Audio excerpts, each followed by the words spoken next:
민수기 30장 1절에서 마지막 16절 말씀 우리 교독합니다. 모세가 이스라엘 자손 지파의 수령들에게 말하여 이르되 여호와의 명령이 이러하니라.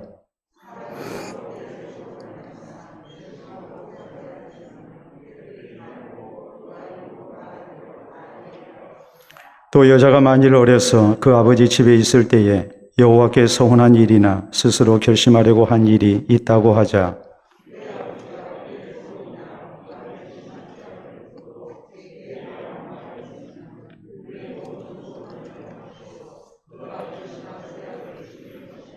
그러나 그의 아버지가 그것을 듣는 날에 허락하지 아니하면 그의 서운과 결심한 서약을 이루지 못할 것이니 그의 아버지가 허락하지 아니하였은즉 여호와께서 사하시리라.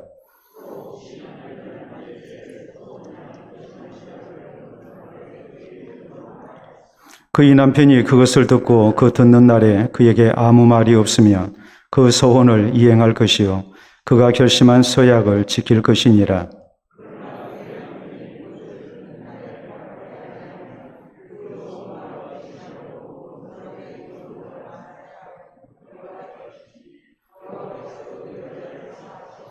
과부나 이혼당한 여자의 서원이나 그가 결심한 모든 서약은 지킬 것이니라.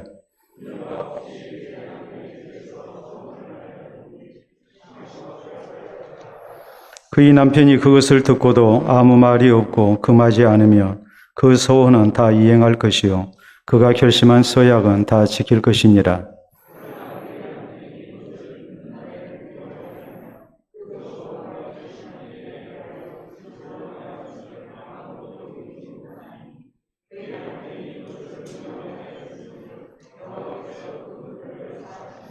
모든 서원과 마음을 자제하기로 한 모든 서약은 그의 남편이 그것을 지키게도 할 수 있고 무효하게도 할 수 있으니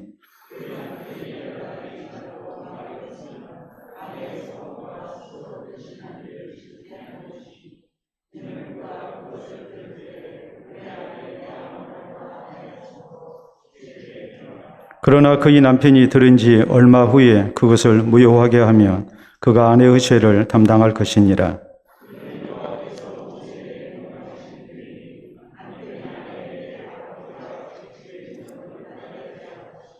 아멘. 기도하고 말씀 받도록 합니다. 하나님 아버지 감사합니다. 오늘도 주의 말씀 듣는 자리에 우리를 불러주시오니 감사합니다. 이 시간 우리가 주의 말씀을 듣고자 다 하나님 앞에 있사오니 주의 성령님 함께하여 주셔서 말씀을 전할 때 말씀을 받을 때 하나님의 말씀을 전하게 하시고 하나님의 말씀으로 잘 받아들일 수 있도록 인도하여 주시옵소서. 이 말씀을 통하여 주의 음성을 듣게 하시고 우리를 향하신 하나님의 뜻을 분별케 하시며 또한 하나님의 말씀 앞에 갈급해하는 살아오는 성도들에게 생명의 양식, 영혼의 양식이 공급되게 하시고 또 그 마음에 그 영혼의 배부름이 있도록 우리 주님께서 함께해 주시옵기를 원합니다. 이 시간 주 앞에 귀한 예물 드리며 또 변함없이 하나님을 향한 신앙을 고백하는 손길을 하나님께서 기억해 주시옵소서. 예수님 이름으로 기도하옵나이다. 아멘. 오늘 민수기 강의 82번째 시간입니다. 우리가 흔하게 듣는 속담 가운데에 3살적 버릇 80까지 간다는 말이 있습니다.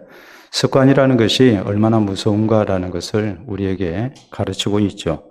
습관이라는 것은 한때의 습관으로 그치는 것이 아니라 이 습관을 통해서 그 사람의 됨됨이가 결정이 되어지고 또 그의 일생이 결정이 됩니다.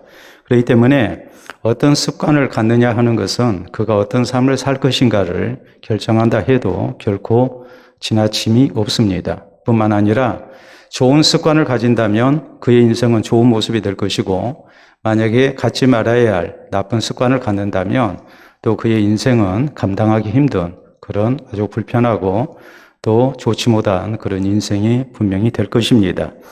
그렇기 때문에 우리는 습관의 중요성을 생각할 때에 우리가 항상 좋은 습관만을 가질 수 있는 것이 아니라는 것을 생각하면 우리에게 있는 잘못된 습관, 그것이 내가 원했든지 원치 아니했든지 간에 잘못된 습관은 우리가 의지적으로 고치지 않으면 절대로 고쳐지지 않습니다.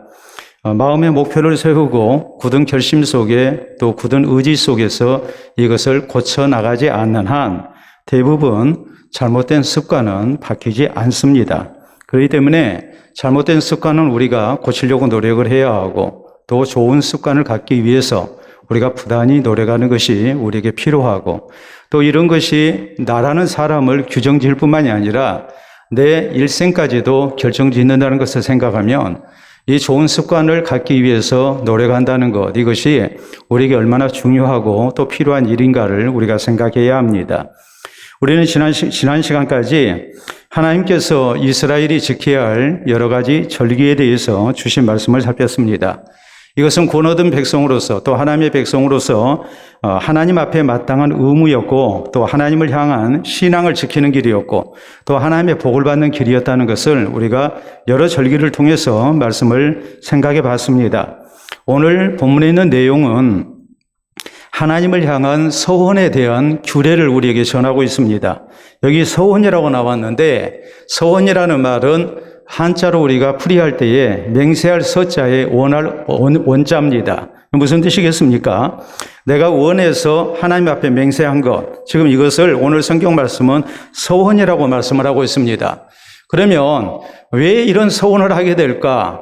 그 목적을 우리가 대략적으로 네 가지로 생각할 수 있습니다. 첫째는 신앙생활에 있어서 더 나은 진보를 이루기 위해서 우리가 소원을 해야 합니다. 내가 더 나은 삶을 살기 위해서 마음에 굳은 결심을 하고 또 부단히 노력을 해야 하는 것과 마찬가지로 내가 신앙생활을 하는 데 있어서 더 나아진 모습을 갖기 위해서 우리는 소원이라는 것을 할 수 있어야 합니다. 내가 기도 생활을 하겠다 할지 아니면은 내가 하나님의 말씀을 읽는 걸 할지 아니면 하나님 앞에 내가 헌신된 삶을 살겠다 할지 이런 것들이 우리에게 있어야 한단 말이에요. 그래서 우리의 신앙의 성숙과 진보를 위해서 이렇게 먼저 소원을 합니다.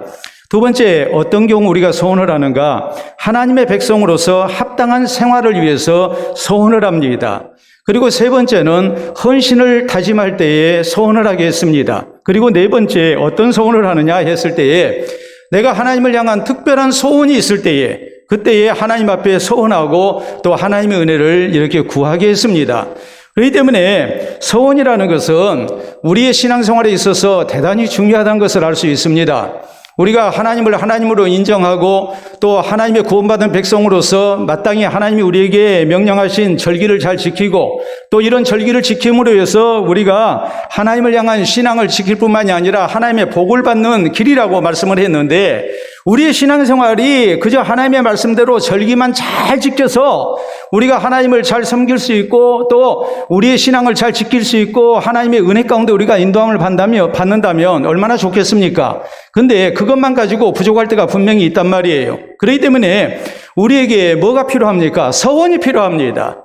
절기를 잘 지키는 것도 우리에게 필요하지만 하나님께서는 절기 다음에 서원이라는 하나님을 섬기는 데 있어서 우리에게 아주 비상한 꼭 필요한 이런 규례를 우리에게 주셨습니다. 이 서원을 통해서 우리가 하나님 앞에 더 성숙된 모습으로 신앙이 자라나는 모습으로 또 하나님께서 기뻐하시는 헌신과 또 하나님의 은총을 허락받기 위한 그런 굳은 결심 속에서 신앙생활을 하도록 하나님께서는 명령을 하셨단 말이에요.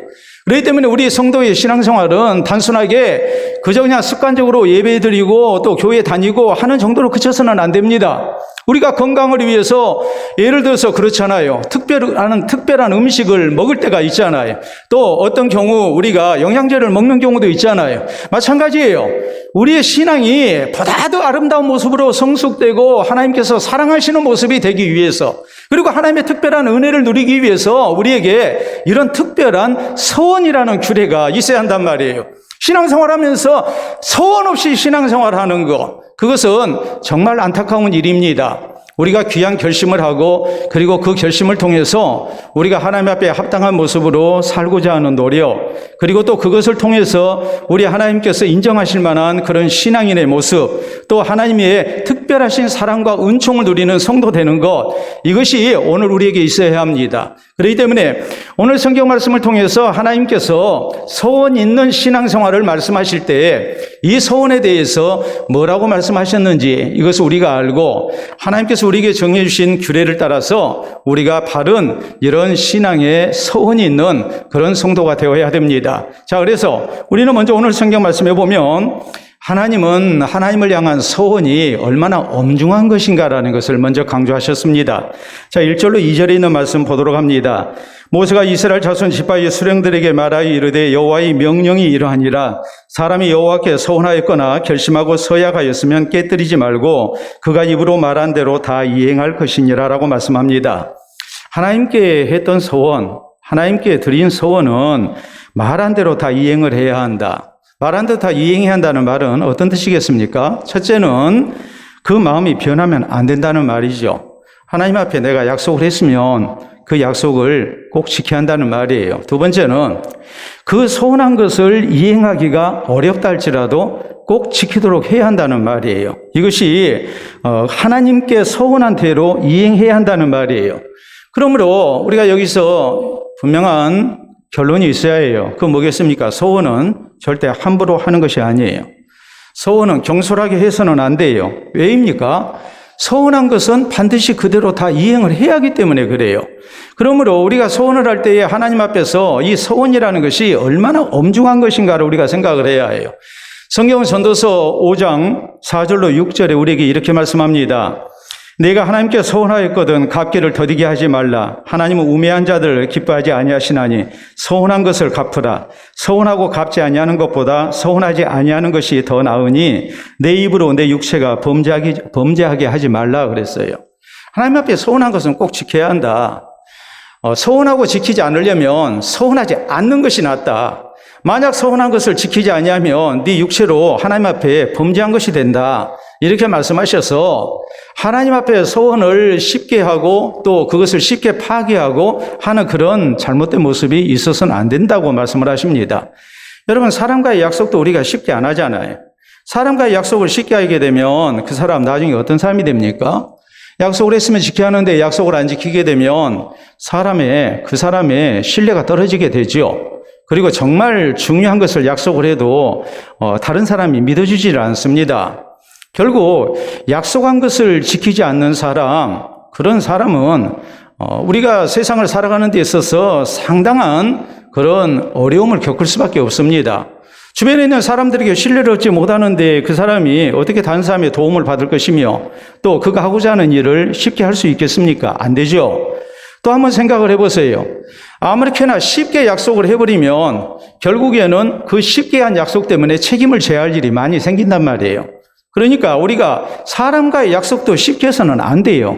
이것을 생각하면 하나님 앞에 우리가 서원하는 일, 서약하는 일, 그것은 참으로 중요하고 엄중하다는 것을 잊지를 말고 우리가 서원을 우리가 조심스럽게 해야 하고 또 서원한 것은 꼭 지키도록 노력을 해야 한다는 말이에요. 우리가 성경에 보면 사사기에 그런 대목이 나오죠. 이스라엘 사사 입다라는 사람에 대한 내용이 나옵니다. 자, 입다라는 사람이 이스라엘의 지도자가 돼서 이방 적과 암몬 자손과 이제 전쟁터로 나가게 됐습니다. 그가 하나님 앞에 이런 소원을 합니다. 하나님, 이 전쟁에서 하나님께서 나와 함께 하셔서 승리를 주시면 내가 나중에 집으로 돌아올 때 우리 집에서 맨 처음 나와서 나를 맞이하는 사람을 하나님 앞에 제물로 바치겠습니다. 그랬어요. 이건 소원이 잘못된 거거든요. 여러분, 그렇잖아요? 하나님께서는 인신제사를 원하지 아니하셔요. 그런데 사람을 죽여서 하나님 앞에 바치겠다고 약속을 덜커덕 해버립니다. 자, 전쟁터 나갔습니다. 하나님이 도와주셔서 큰 승리를 거뒀습니다. 그가 개선장군이 돼서 집으로 돌아옵니다. 그랬더니 그의 무남 동료 외딸이 이렇게 기쁨 가운데 춤추면서 나와서 아버지를 맞이합니다. 그럴 때 입단은 어떻게 합니까? 자기 옷을 찢고 애통해하죠. 내가 하나님 앞에 약속한 일이란 말이에요. 그래서 결국 그 딸을 하나님 앞에 제물로 바치기는 그런 참으로 안타까운 일이 벌어지고 말아요. 입다의 서원이 잘못된 거예요. 하나님 앞에 서원을 우리가 절대 함부로 해서는 안 된다는 것을 우리에게 말씀을 하고 있는 거예요. 또 한편으로 우리가 한나라는 사람을 잘 알죠. 한나가 자식이 없었습니다. 자식이 없었던 한나가 하나님 앞에 작정하고 기도합니다. 하나님 앞에 간절히 기도했습니다. 그러면서 하나님 앞에 기도하면서 그가 서원했던 것은 이것입니다. 만약 나에게 아들을 주시면 내가 그 아들을 하나님 앞에 바치겠습니다. 여기서 한나가 말하는 하나님께 바치겠다는 말은 그 아들을 입다처럼 죽여가지고 바친다는 말이 아니고 하나님의 사람으로 내가 하나님께 드리겠습니다라는 말이거든요. 하나님께서 아들을 주셨습니다. 그 아들이 누굽니까? 사무엘이죠. 사무엘이라는 이름의 뜻은 내가 여호와께 구하였다라는 말이에요. 하나님께서 기도로 얻은 아들이에요. 이 아들이 잘 자라서 젖을 때가 됐습니다. 여러분, 지금 하나밖에 없는 아들입니다. 얼마나 소중한 아들입니까? 근데 한나는 더 이상 망설이지 않고 이 아들을 엘리 제사장에게 데려가서 그래서 하나님을 섬기는 제사장 수업을 어려서부터 받게 합니다. 기꺼이 하나님 앞에 서원한 대로 바친 거예요. 그럴 때 성경은 뭐라고 말씀하시는가? 하나님께서 한나에게 3남 2녀를 더 주셨다. 이렇게 말씀을 하세요. 하나님 앞에 바른 신앙적 서원이 있었고 그 서원대로 하니까 하나님께서 상상할 수 없는 놀라운 복을 허락하셨음을 우리에게 말씀을 하고 있어요. 그렇기 때문에 우리 성도에게 있어서 이 서원이라는 것은 대단히 중요해요. 우리가 함부로 해서도 안 되고 또 우리가 하나님 앞에 서원을 했다면 우리는 당연히 그 서원을 지켜나가야 한단 말이에요. 유대인의 지혜서인 탈무드에 이런 얘기가 나옵니다. 어떤 사람이 둘이서 배를 타고 가다가 풍랑을 만났습니다. 그래서 이제 배가 파손됐고 이 두 사람은 표류합니다. 네, 육지가 보이지가 않습니다. 그러니까 이 두 사람 가운데 한 사람이 하나님 앞에 이제 서원을 하는 거예요. 하나님, 우리를 구원해 주시면 내가 전 재산의 10분의 1을 하나님께 드리겠습니다. 그리고 기도를 했어요. 그런데 아무런 변화가 없어요. 그러니까 또 바다에서 표류하고 고생하다가 이제는 또 하나님 앞에 다시 서원을 합니다. 하나님, 우리를 만약에 구해 주시면 5분의 1을 드리겠습니다. 재산의 5분의 1을 드리겠습니다. 그래도 아무런 구조 신호가 나타나지 아니에요. 다시 또 하나님께 기도합니다. 하나님, 우리를 구해 주시면 전 재산의 3분의 1을 드리겠습니다. 나중에는 2분의 1을 드리겠습니다. 절반을 드리겠습니다. 그랬거든요. 그래도 도무지 구조될 가망이 없어요. 육지가 보이지 아니에요. 지나가는 배도 없어요. 이제 죽게 생겼어요. 그래서 마지막으로 하나님, 우리를 구해 주시면 전 재산을 하나님께 바치겠습니다. 하려고 하는데 나머지 한 사람이 뭐라 그러냐면 거래를 멈춰라. 육지가 보인다 그러거든요. 하나님과의 거래로 생각하고 있는 거예요. 그러니까 뭐예요? 그냥 거기서 그냥 멈추는 거죠. 이런 식의 서원을 해서는 안 된다는 말이에요. 우리가 다급하고 또 힘들면 우리가 하나님 앞에 하나님 나를 도와주시면 내가 이렇게 하겠습니다. 내가 선한 형편 주시면 이렇게 하겠습니다. 해놓고 좀 형편이 나아지고 내가 원하는 대로 되어가면 이제 또 급한 것은 다 뒤로 가고 우리가 하나님께 서원했던 것은 다 잊어버리는 경우가 굉장히 많습니다. 아까도 말씀을 드렸지만 사람과의 약속이 얼마나 중요합니까? 그래서 이렇게 얘기하죠. 함부로 도장 찍으면 안 된다. 도장 찍으면 우리가 뭐 해야 합니까? 지켜야죠. 이행의 의무가 생기게 되죠. 하나님과의 약속은 더더욱 그렇습니다. 그렇기 때문에 우리 성도는 하나님을 향한 서원의 엄중함을 명심해야 합니다. 그리고 절대 우리가 함부로 서원해서는 안 됩니다. 꼭 필요한 서원을 우리가 해야 합니다. 특별히 우리 성도에게 필요한 것이 뭐겠습니까? 신앙생활 잘할 것을 하나님 앞에 다짐하고 그것을 서원하는 가운데 우리가 그것을 지켜나가야 해요. 그럴 때 우리는 신앙생활을 잘하는 성도가 될 수 있고 또 하나님께서 더욱 사랑하시고 또 아끼시고 복을 누리는 그런 성도가 될 수 있다는 사실을 우리는 명심해야 합니다. 두 번째, 오늘 여기 서원에 대해서 하나님께서 교훈하시면서 특별히 하나님께서는 서원에 대한 가장의 책임을 강조하셨어요. 자, 거기 3절 이하부터 시작된 말씀 봅니다. 16절 끝까지예요. 또 여자가 만일 어려서 그 아버지 집에 있을 때에 여호와께 서원한 일이나 스스로 결심하려고 한 일이 있다고 하자 그의 아버지가 그의 서원이나 그가 결심한 서약을 듣고도 그에게 아무 말이 없으면 그의 모든 서원을 행할 것이요 그가 결심한 서약을 지킬 것이니라. 그러나 그의 아버지가 그것을 듣는 날에 허락하지 아니하면 그의 서원과 결심한 서약을 이루지 못할 것이니 그의 아버지가 허락하지 아니하였은즉 여호와께서 사하시리라. 내가 지금 아버지 집에서 살고 있는 딸입니다. 근데 내가 아무리 대단한 결심을 했다 할지라도 서원을 했다 할지라도 또 좋은 서원을 했다 할지라도 아버지가 허락하지 아니하면 그 서원은 성립이 안 된다는 말이에요. 아버지가 허락해야만이 성립이 돼요. 내가 대단한 서원을 했는데 아버지가 안 돼 하면은 그 소원은 지킬 의무가 없는 것이 된다 이 말이에요. 소원이 성립이 안 된다. 이런 말씀이에요. 그러니까 가장의 그 권한이 하나님을 향한 소원에도 분명히 미치고 있다는 것을 우리에게 말씀을 하죠. 그 다음에 계속 되어지는 말씀을 보면 우리 여성도들이 뭐 이래야 하나 하는 생각이 들 정도로 좀 마음에 안 드는 부분이 나옵니다. 6절 이하 또 혹시 남편을 맞을 때에 소원이라 결심한 서약을 경솔하게 그의 입술로 말하였으면 그의 남편이 그것을 듣고 그 듣는 날에 그에게 아무 말이 없으면 그 소원을 이행할 것이요 그가 결심한 서약을 지킬 것이니라. 그러나 그의 남편이 그것을 듣는 날에 허락하지 아니하면 그 소원과 결심하려고 경솔하게 입술로 말한 서약은 무효가 될 것이니 여호와께서 그 여자를 사하시리라. 소원하고 지키지 않으면 죄가 된다고 그랬잖아요.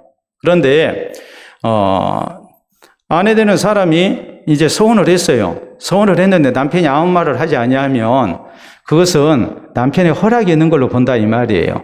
그런데 남편이 그거 안 돼 라고 이렇게 얘기를 하게 되면 아내가 아무리 대단한 소원을 했다 할지라도 거기에 대한 책임은 면하게 된다 이 말이에요. 왜요? 소원 자체가 성립이 안 된 거니까. 여기에서도 가장의 책임이 나오고 있죠. 또 다음 9절 이하에 과부나 이혼당한 여자의 소원이나 그가 결심한 모든 서약은 지킬 것이니라. 부녀가 혹시 그의 남편의 집에서 소원을 하였다든지 결심하고 서약을 하였다 하자 그의 남편이 그것을 듣고도 아무 말이 없고 금하지 않으면 그 소원은 다 이행할 것이요 그가 결심한 서약은 다 지킬 것이니라. 그러나 그의 남편이 그것을 듣는 날에 무효하게 하면 그 소원과 결심한 일에 대하여 입술로 말한 것을 아무것도 이루지 못하나니 그의 남편이 그것을 무효하게 하였은즉 여호와께서 그 부녀를 사하시느니라 라고 말씀하십니다. 과부나 이혼한 여자의 경우는 남편이 없기 때문에 자기가 임의대로 소원을 할 수 있고 또 그 소원에 대해서 책임을 지면 그만입니다. 그러나 남편이 있는 아내는 소원한 것에 대해서 남편이 허락을 해야만이 소원이 성립이 된다 이 말이에요. 남편이 아무 말을 하지 않았고 금하지 않으면 그 소원은 성립이 되기 때문에 지켜야 할 의무가 있어요. 그런데 남편이 아내의 소원을 듣고 안 돼라고 얘기를 하게 되면 그 소원은 성립이 되지 않는 거기 때문에 무효하게 된 거니까 그때에 소원했던 거 지키지 아니해도 죄가 안 된다. 이것이 지금 본문에 있는 내용이에요. 또 계속 이어지는 말씀 13절 이하 말씀 봅니다. 모든 소원과 마음을 자제하기로 한 모든 서약은 그의 남편이 그것을 지키기도 할 수 있고 무효하게 할 수도 있으니 그의 남편이 여러 날이 지나도록 말이 없으면 아내의 소원과 스스로 결심한 일을 지키게 하는 것이니 이는 그가 그것을 들을 때에 그의 아내에게 아무 말도 하지 아니하였으므로 지키게 됨이니라. 그러나 그의 남편이 들은 지 얼마 후에 그것을 무효하게 하면 그가 아내의 죄를 담당할 것이니라. 이는 여호와께서 모세에게 명령하신 규례니 남편이 아내에게 아버지가 자기 집에 있는 어린 딸에 대한 것이니라 라고 말씀합니다. 자, 아내가 소원을 할 때에 남편이 아무 소리 안 했어요. 그것은 암묵적인 동의예요. 그래서 소원이 성립이 되는 거예요. 그러면 소원을 지켜야 해요.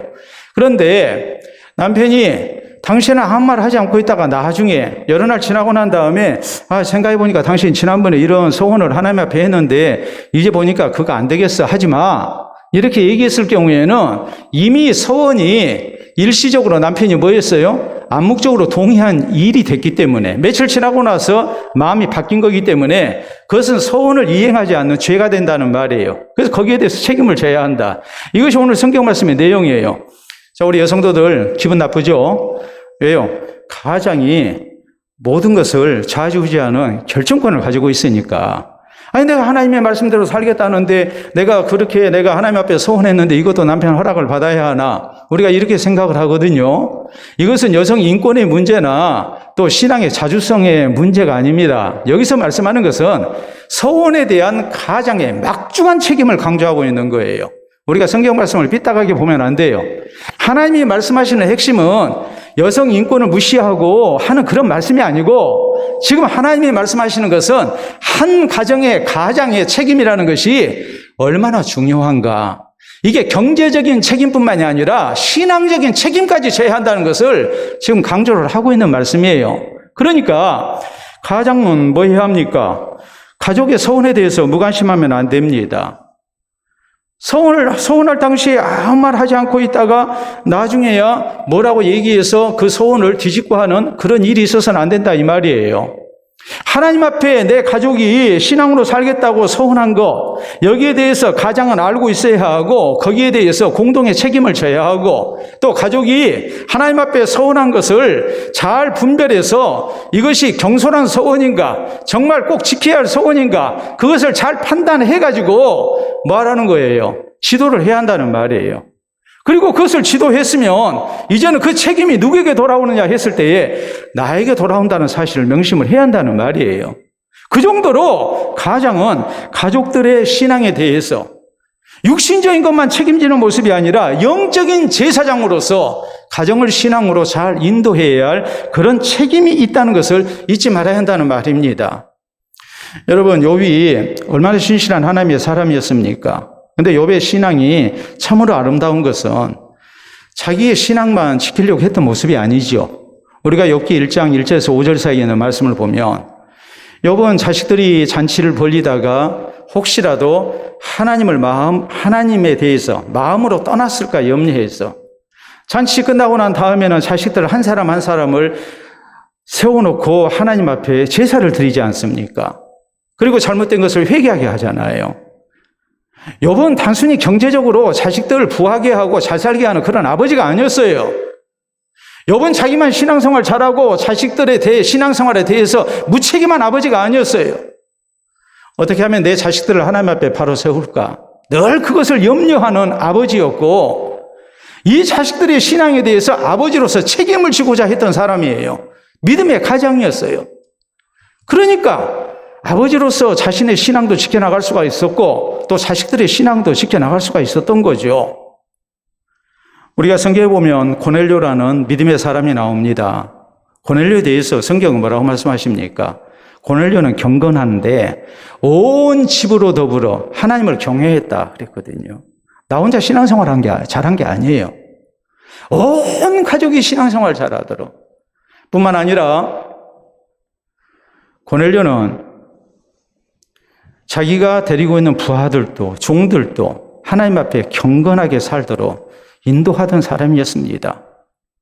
그가 베드로 사도를 청에다가 예수 그리스도에 대한 복음을 듣고 예수님을 구주로 영접하고 세례를 받을 때 고넬료 혼자 받습니까? 베드로 사도를 청에다가 말씀을 들을 때도 자기 가족들, 동료들 그리고 자기 집안에 있는 모든 사람들 다 모아놓고 같이 하나님의 말씀을 듣죠.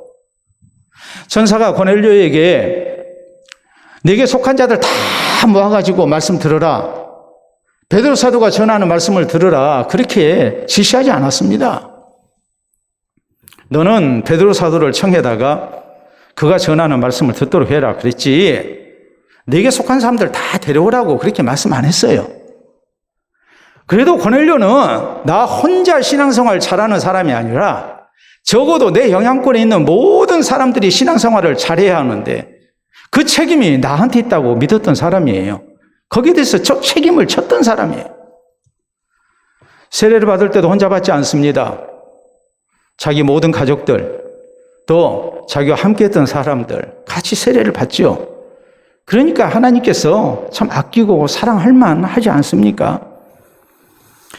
우리나라에서 조사를 해봤습니다.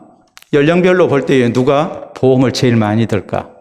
10대가 많이 들까? 20대가 많이 들까? 30대가 많이 들까? 40대, 50대, 60대, 70대. 자, 어느 연령대가 보험을 제일 많이 들 것 같습니까? 보니까 40대가 제일 많이 드는 걸로 나왔습니다. 왜 40대가 보험을 제일 많이 들까? 내가 가장이잖아요. 재난으로 인한 사망이나 후유증이 나타나게 될 때에 내 가족이 어찌 될 것인가? 그것이 염려가 돼서 그래서 보험에 드는 거예요. 나만을 생각한다면 보험 안 들죠. 근데 가장인지라 가족을 생각 안 할 수가 없는 거예요. 우리가 경제적으로는 그렇게 가족을 책임지려고 노력을 합니다. 육신적으로는 가족을 책임지기 위해서 정말 내 최선을 다합니다. 그런데 영적으로 내게 하나님께서 맡겨주신 가족들을 내가 얼마나 책임을 지고 있는지 우리가 생각을 해봐야 한다 이 말이에요. 우스갯말로 그런 얘기가 있잖아요. 부부가 맞벌이 하는데 둘이 다 맞벌이 하니까 얼마나 힘들겠어요. 근데 갓난아이가 하나 있는데 이 아이를 직장에 가는 동안에는 이제 부모에게 맡기고, 그리고 이제 퇴근하면 이제 부부가 이 아이를 이제 양육을 해야 하거든요.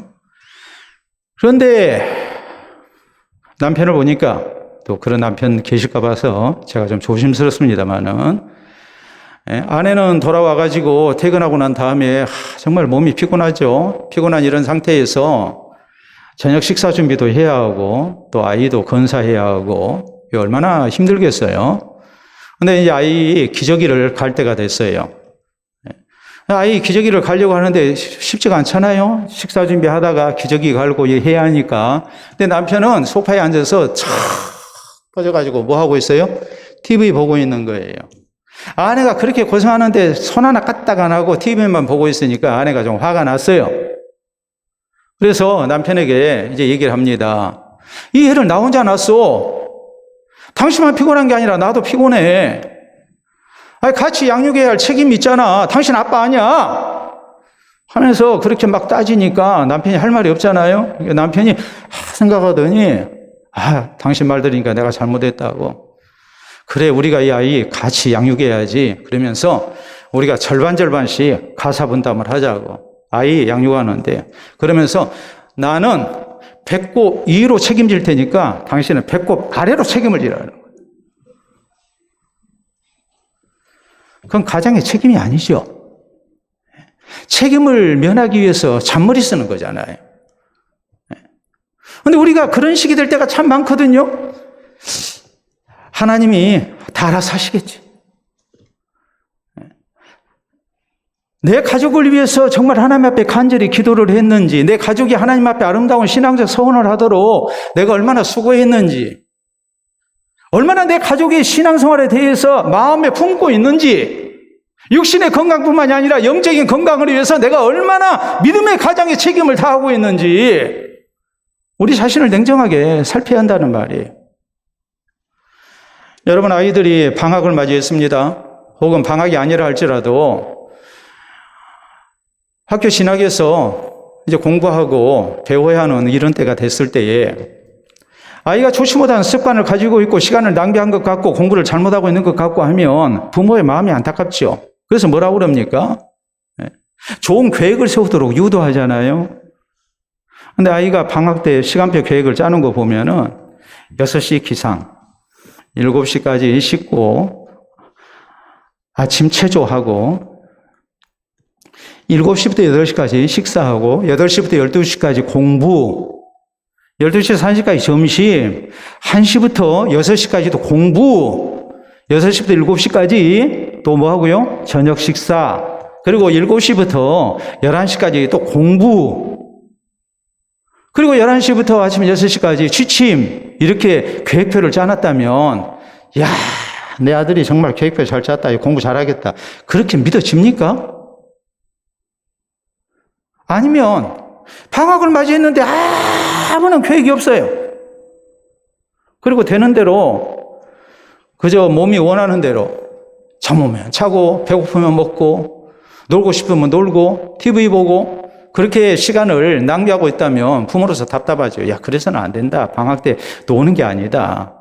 또 방학 때 공부할 것이 있지. 좋은 습관을 가져야지 하고서 훈련을 시키려고 하지 않겠습니까?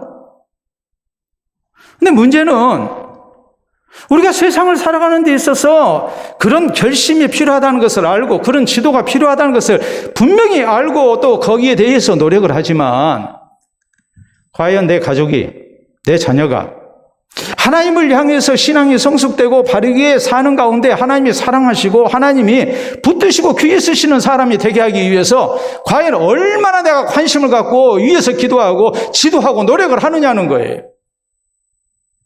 우리가 너무나도 거기에 대해서는 무책임하죠. 오늘 성경은 그렇게 말씀하십니다. 가장의 책임이 얼마나 큰가. 단순히 자식은 아버지에게 종속돼 있고 아내는 남편에게 종속돼 있고 지금 그런 차원의 말씀이 아니에요. 한 가정의 믿음의 가장이 됐을 때에 가족의 신앙에 대해서 얼마나 우리가 관심을 갖고 위에서 기도하고 또 바르게 지도해야 할 책임이 있는가. 이걸 지금 우리에게 강조하고 있는 거예요. 믿는 가족 속에서 나 혼자 신앙생활 한다며, 또 남편이 신앙생활 하지 않는데 내가 신앙생활 한다며, 혹은 부부가 신앙생활 할 때에 내가 남편이라며, 부부가 신앙생활을 하는데 남편보다 내가 더 신앙생활을 더 잘하고 있고 먼저 시작했고, 또 신앙에 대한 열정이, 성숙도가 남편보다 낫다며, 그 사람은 다 믿음의 가장입니다. 믿음의 가장으로서의 책임을 져야 해요. 그래서 온 가족이 하나님 앞에 바른 신앙적 서원을 한 가운데 신앙생활을 잘 하도록 지도해야 할 책임이 내게 있다는 것을 우리는 잊지 말아야 합니다. 그래서 나뿐 아니라 우리 모든 가족이 함께 신앙생활 잘 하도록 하나님 앞에 아름다운 가정으로 세워지도록 우리가 힘쓰는 것, 이것을 하나님께서는 말씀을 하신 겁니다. 자, 세 번째, 오늘 성경 말씀은 또 하나 우리에게 중요한 것을 말씀해요. 그건 뭐냐면 서원, 규례는 하나님의 명령이라는 사실이에요. 오늘 거기 1절에 있는 말씀 봅니다. 모세가 이스라엘 자손 지파의 수령들에게 말하여 이르되 여호와의 명령이 이러하니라. 그리고서 서원에 대한 규례가 나왔거든요. 서원에 대한 하나님의 명령. 그리고 더 이어지는 말씀, 서원에 대해서 말씀하신 것은 우리에게 무엇을 말씀합니까? 서원은 필요하다는 것을 강조하고 있어요. 우리 성도의 신앙생활에 있어서 서원이 필요가 없다면 하나님이 이런 명령을 주실 이유가 없어요. 우리 신앙생활에 서원이 꼭 있어야 하기 때문에 하나님께서 이걸 명령으로 주신 거예요. 명령하신 거예요. 서원을 해도 되고 안 해도 된다는 말이 아니에요. 우리가 내용을 보면 분명히 그렇죠. 경솔하게 서원하지 말고 서원은 조심스럽게 해라. 그리고 서원했으면 분명히 지켜야 한다. 그러면 나는 서원 안 해야 되겠다. 서원 안 하는 것이 뱃속 편하겠다. 우리가 이렇게 생각할 수 있거든요. 그런데 하나님께서 서원에 대해서 명령이라는 말씀을 하세요. 서원을 웬만하면 하지 말라는 말이 아니라 하나님의 백성으로서 바른 신앙생활을 하기 위해 우리에게 바른 서원이 있어야 한다는 것을 말씀하고 있는 거예요. 바른 서원을 해야 해요. 그만큼 우리에게 서원은 필요하다는 말입니다. 분명히 서원은 강제조항, 의무조항은 아닙니다. 그렇기 때문에 자원적으로 서원합니다. 그럼에도 불구하고 서원은 꼭 필요합니다. 서원을 해야만이 신앙생활을 잘하게 되어 있어요. 하나님의 백성으로서 내가 신앙생활을 잘하고자 하는 결심, 각오, 이것이 우리에게 있어야 한다는 말이에요. 그리고 그 결심을, 그 각오를, 서원을 지키려고 노력하는 자세, 해로울지라도 그대로 하려고 노력하는 자세를 통해서 우리는 믿음의 진보를 이룰 수가 있고 하나님께서 기뻐하시는 신앙생활을 할 수 있고 그로 인해서 하나님이 사랑하시고 또 하나님이 복 주시는 사람, 하나님이 붙들고 귀 쓰시는 사람이 될 수 있어요. 서원 없는 신앙생활은 뭐겠습니까? 기복신앙입니다. 그냥 복받을 궁리만 하고 있는 거예요. 내가 하나님 앞에 바로 살고 헌신하는 것, 여기에 대해서 관심이 없이 오직 복만 받고자 하는 것, 그 신앙생활이 바른 신앙생활이겠습니까? 서원이 있어야 우리는 신앙이 성숙될 수 있고 또 서원이 있어야 우리가 신앙생활을 잘할 수 있고 또 하나님께서 원하시는 신실한 하나님의 사람이 될 수 있어요. 또 하나님이 사랑하시는 사람, 하나님이 복 주시는 사람이 될 수 있어요. 다니엘과 그의 세 친구는 우상에 드려진 제물, 왕의 하사품이라 할지라도 그것이 하나님의 백성으로서 먹기에 마땅치 아니하다고 하나님의 명령에 위배된다고 생각했을 때 뭐합니까? 뜻을 정했다. 그거 안 먹으려고 뜻을 정한 거예요. 그런 서원이 있었기 때문에 그 좋지 못한 환경 속에서 신앙을 지키는 사람이 됐고 또 하나님이 사랑하시는 사람이 됐고 또 큰 은총을 입은 하나님의 사람으로 인정을 받을 수가 있었죠. 여러분 살펴보세요. 예수님이 누구신가 보기 위해서 그가 갔다가 사람들이 많아서 또 자신의 키는 작고 하니까 도저히 예수님 만날 수가 없다는 것을 알고 그는 뭐합니까? 포기하고 돌아갑니까? 그렇게 하지 않았지요. 예수님 지나가시는 길목에 길가에 있었던 돌무화과 나무에 올라가가지고 그래서 예수님 내려다보고 있었잖아요. 예수님께서 저를 부르십니다. 삭개오야 내려오라. 오늘 내가 네 집에 유하해야 되겠다. 그랬을 때 삭개오는 즐거워하며 나무에서 내려와서 예수님을 영접했습니다. 그리고 그는 소원을 합니다. 주여 보시옵소서. 내 소유의 절반을 가난한 자를 위하여 내어놓겠으며 내가 만일 토색한 일이 있다면 내가 4배로 갚겠습니다. 예수님 말씀하시죠. 오늘 구원이 이 집에 이르렀으니 이도 아브라함의 자손이미로다. 주를 향한 아름다운 소원이 있잖아요. 고린도전서 16장에 보면 사도 바울이 굉장히 칭찬한 사람이 나옵니다. 바로 스데바나 집 사람들입니다. 스데바나 집 사람들은 아가야 지방의 첫 열매로서 성도 섬기기로 작정한 줄을 너희가 아나니 너희 이런 사람들 알아주라 그러잖아요. 처음에 신앙생활 하면서 아름다운 소원이 있었어요. 우리가 교회에 먼저 부름받았으니까 우리가 대접받으려고 한 게 아니라 나중에 온 성도들을 섬기기로 작정을 한 거예요. 소원을 했다는 말이에요. 그러니까 신앙생활 잘하는 사람이 되고 또 교회에서 존경받는 사람이 되고 그러잖아요. 또 하나님께서 알아주시는 사람, 교회가 알아주시는 사람이 되잖아요. 알아주는 사람이 되잖아요. 미국의 강철왕 카네기가 있습니다. 13살 때 그는 집이 가난해서 학교를 그만뒀습니다. 그리고 방직 공장에 취직했습니다. 한 달 후에 월급으로 $5를 받았습니다. 이것을 가지고 와서 부모에게 드렸어요. 그랬더니 부모가 엄청나게 기뻐해요. 그때 카네기는 하나님께 이런 소원을 합니다. 하나님, 감사합니다. 나로 인해서 부모님이 기쁨을 얻게 하심을 감사합니다. 앞으로도 내가 즐거움으로 일하게 하여 주시옵소서.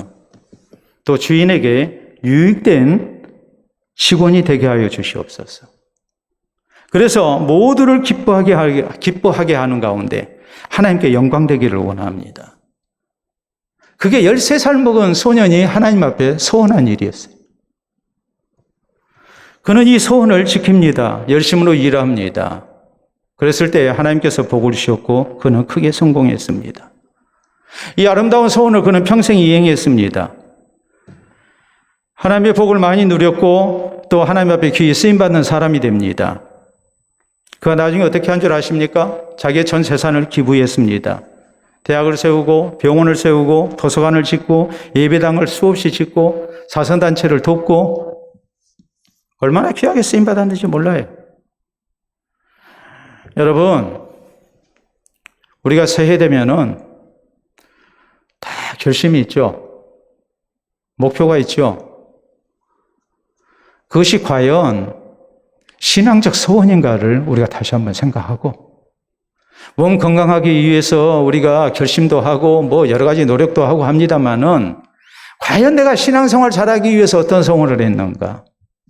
내가 하나님 앞에 기도하기로 소원을 해봤는가? 내가 성경을 읽기로 소원을 해봤는가? 내가 예배를 열심히 드리기로 소원을 해봤는가? 내가 하나님 앞에 헌신된 삶을 살고자 내가 소원을 했는가? 나에게 신앙적 소원이 있었던가를 생각을 해보세요. 우리는요, 소원을 안 하면 그저 물 흐르는 대로 흘러가는 신앙생활을 할 수밖에 없습니다. 조금 더 나아지지 아니에요. 소원은 자원적이면서 하나님의 명령이에요.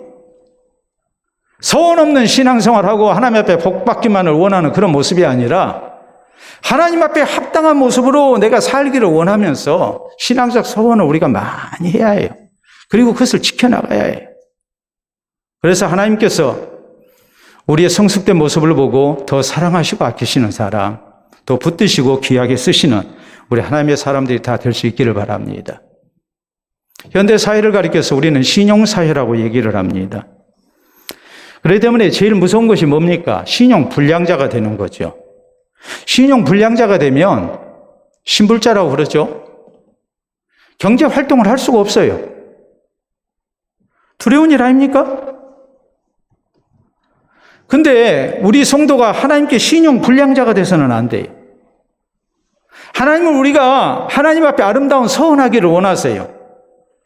그리고 그 소원을 우리가 지키는 가운데 신앙이 성숙되고 하나님이 더 사랑하시고 귀히 쓰시는 사람이 되기를 원해요.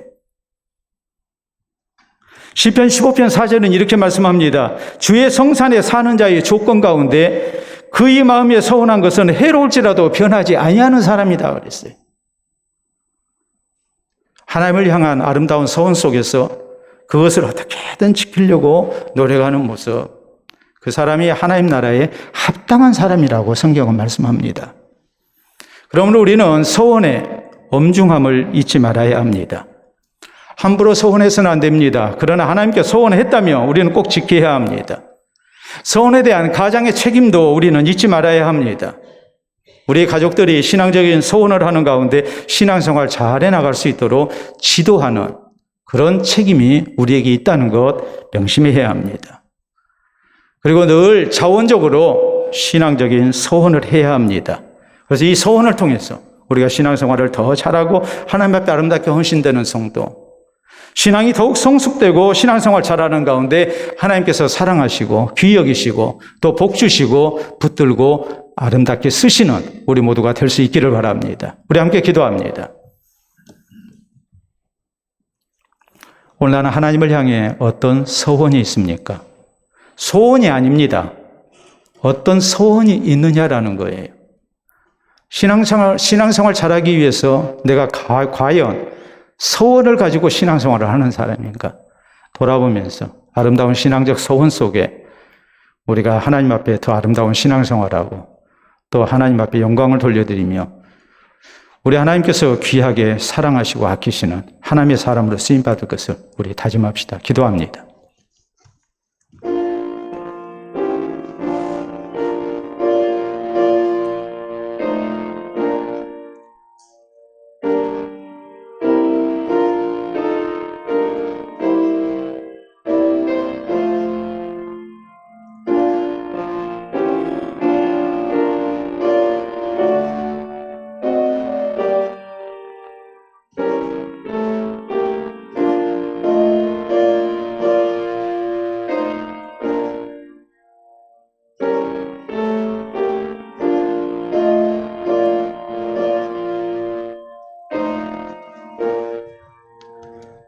참으로 좋으신 우리 아버지 은혜를 진심으로 감사합니다.